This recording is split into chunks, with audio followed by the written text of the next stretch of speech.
পুনৰ বিস্ফোৰণ ঘটালে মাননীয় মুখ্যমন্ত্ৰী হিমন্ত বিশ্ব শৰ্মায় অখিল গগৈৰ বিৰুদ্ধে অখিল গগৈ যে আপোনাৰ মই যদি কওঁ আপোনাৰ পৰিবাৰে বিবৰা কলেজত কেনেকৈ চাকৰি পাইছিল মইতো আজিলৈকে কোৱা নাই গতিকে ক'ব লাগে এইটো সময়ত আপুনিও চ্যালেঞ্জ ঠিক আছে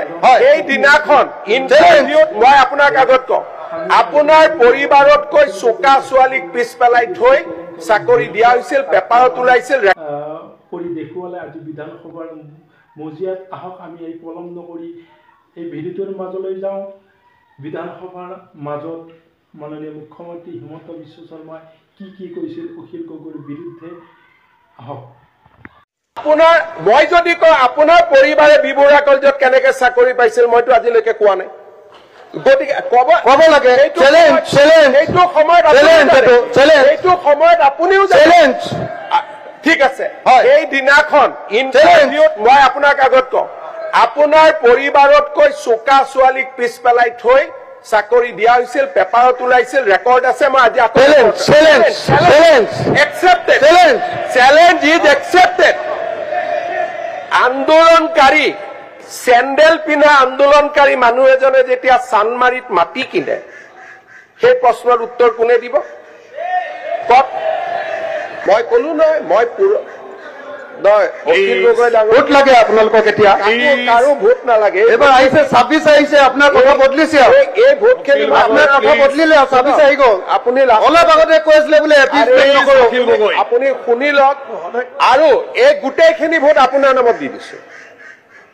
মই আজিও কৈছো যে বিজেপিয়ে কাৰো পৰা ভোট আশা নকৰে আপুনি যে কংগ্ৰেছৰ মন্ত্ৰীটো আপুনিও আছিলে মই আছিলো আটাইতকৈ শক্তিশালী মন্ত্ৰী এজন আছিলে আছিলো আপোনাৰ দিনত মানুহ মৰিছিলে এতিয়া আপুনি তাৰমানে আপোনালোকে ইনডাইৰেক্টলি শক্তিশালী বুলি মই এটা কথা বুজি নাপাওঁ কংগ্ৰেছৰ সদস্যসকলে অখিল গগৈ ভাল কৰিব যায় নে বেয়া কৰিব যায় মোক শক্তিশালী বুলি কৈ তৰুণ গগৈক দুৰ্বলী কৰি দিয়ে আপোনালোকে আজি মোৰ মন্ত্ৰীসভাত কোনোবা শক্তিশালী মন্ত্ৰী আছে নেকি যেতিয়া আপোনালোকে কয় এৱে চলাইছিল এৱে কৰিছিল তৰুণ গগৈৰ ব্যক্তিত্বক আপোনালোকে বাৰে বাৰে কিয় অপমান কৰে মৃত মানুহ এজনক নাপায় নহয় তেনেকুৱা কৰিব ভালকে দেখি আপুনি এনেকে মই এইটো এটা প্ৰৱণতা দেখিছো যে মৃত্যুৰ পিছতো অখিল গগৈ তৰুণ গগৈ কিমান সমালোচনা কৰে এইবিলাক একেবাৰে আপুনি আকৌ পলিটিচাইজ নকৰিব আপুনি একদম উল্টা কথা কোৱা মানুহ পৃথিৱীত আচ্ছা আপুনি এটা কওক এজন আজি যদি এই মন্ত্ৰীসভাত কয় ৰনোজ পেগু মুখ্যমন্ত্ৰীতকৈ শক্তিশালী তাৰমানে মোক অপমান কৰা হ'ল নে নাই আপুনি কিন্তু ভাল কামকেইটা ক্ৰেডিট কেইটা চব লয় 108টো আপুনি আনিলো বুলি কয় মিনিষ্টাৰ কাৰণে লওঁ প্লিজ আপুনি 108টো আপুনি আনিলো বুলি কয় এইটো কেন্দ্ৰীয় চৰকাৰৰ বস্তু আছিলে ৰিপ্লাইটো শুনি লওক এইটো আপোনাৰ ৰেকৰ্ড ৰিপ্লাইটো শুনি লওক এনএছএমটো আপোনাৰ আপোনাৰ লগত মই টু মেমে কৰিব খোজা নাই কিন্তু ৰেকৰ্ডত কৈছো 108 সম্পূৰ্ণ ষ্টেট গভৰ্ণমেণ্টৰ স্কিম আছিলে যেতিয়া আমি আনিছিলো ৰেকৰ্ডত কৈছো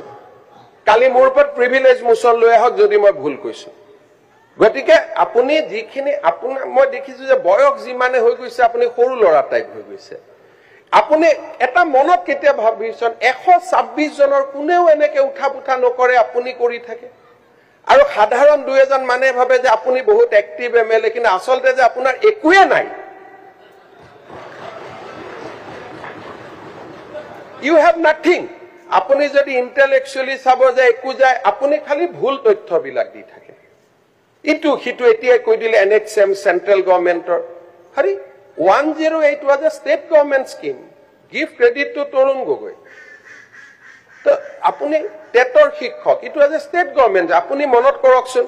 টেটত যেতিয়া শিক্ষক নিযুক্তি হৈছিল আপুনি লৰাবিলাকক গৈ কি কৈছিল এই তত 9 মাহৰ চাকৰি সব শেষ হৈ যাব কৈছিল না নাই ককচোন আপুনি যিমান এতিয়া হে কন্টেক্সুয়াল শিক্ষক এতিয়া কন্টেক্সুয়ালে হৈ আছে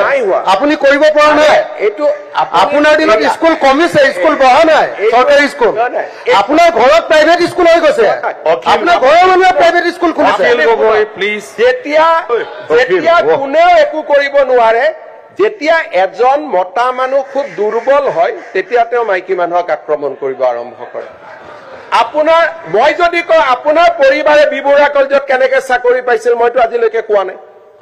গতিকে ক'ব লাগে এইটো সময়ত আপুনিও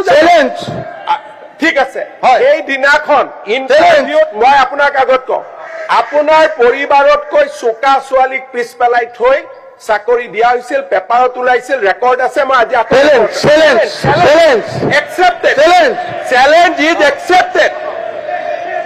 আন্দোলনকাৰী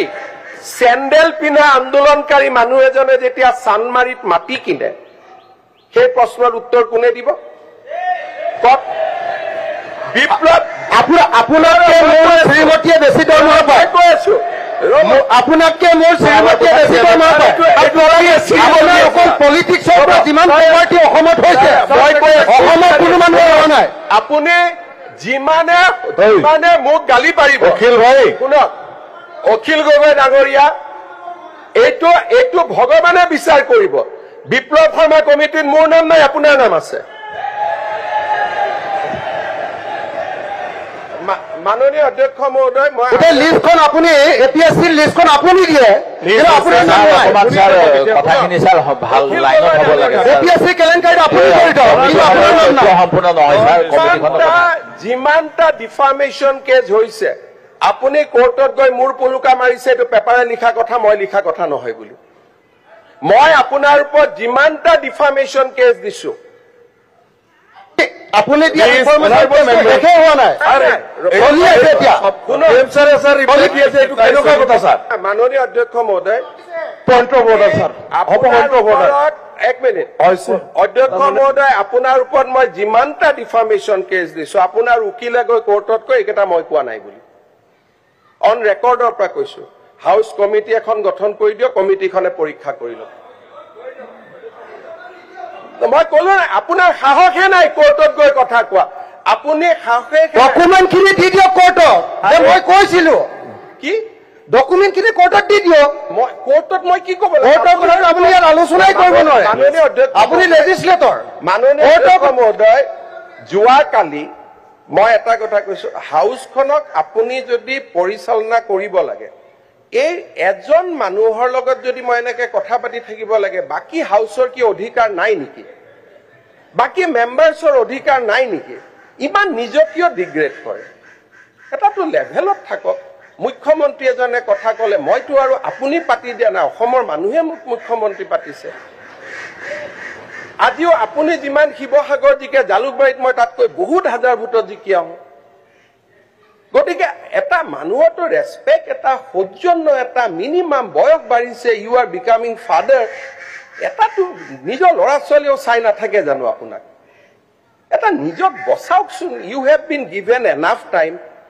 এনেকুৱা নকৰিব অসমৰ মৰ্যাদা এটা আছে ল'ৰা ছোৱালী আপোনাৰ পৰিবাৰ ঘৰত গৈ আপোনাকে কয় নহয় যে এইবোৰ কিয় কৰা বুলি নকৰিব ভাই মই আপোনাক ৰিকুৱেষ্ট কৰিছো you take half an hour time extra যি মনত আছে মোৰ পৰা আপোনাৰ লগত মোৰ কোনো যুঁজ নাই কোনো স্বাৰ্থ নাই ইউ টেক 1 আৱাৰ ফ্ৰম মি আমি শুনি থাকিম আপুনি যি ক'ব খোজে যোনে কথা কওক কালি জয়ন্ত মল্ল বৰুৱাই কথা কৈছে পিএইচচি তেওঁ পিএইচচি ডিপাৰ্টমেণ্টটো তেওঁ জন্মস্বত্ৰে লৈ আহিছে নেকি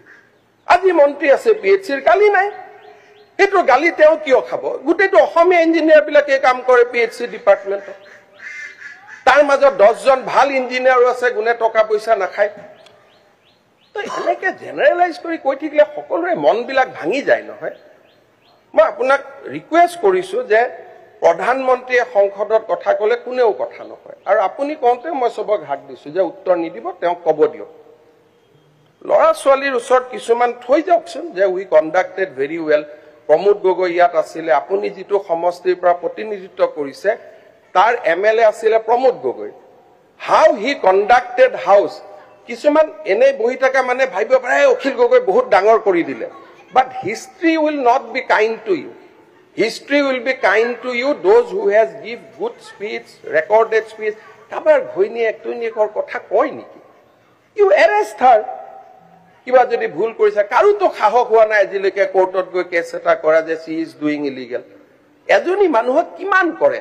2009ত আপুনি মোৰ জন্মৰ বাচ্চাটোক গাড়ীখনৰ কথা কৈছে, আজি হাউচৰ চবৰে গাড়ী, সেইখন একেখন গাড়ী। মই আজিও মনত বহুত দুখ পাই থাকো। আপুনি মোৰ 2 বছৰীয়া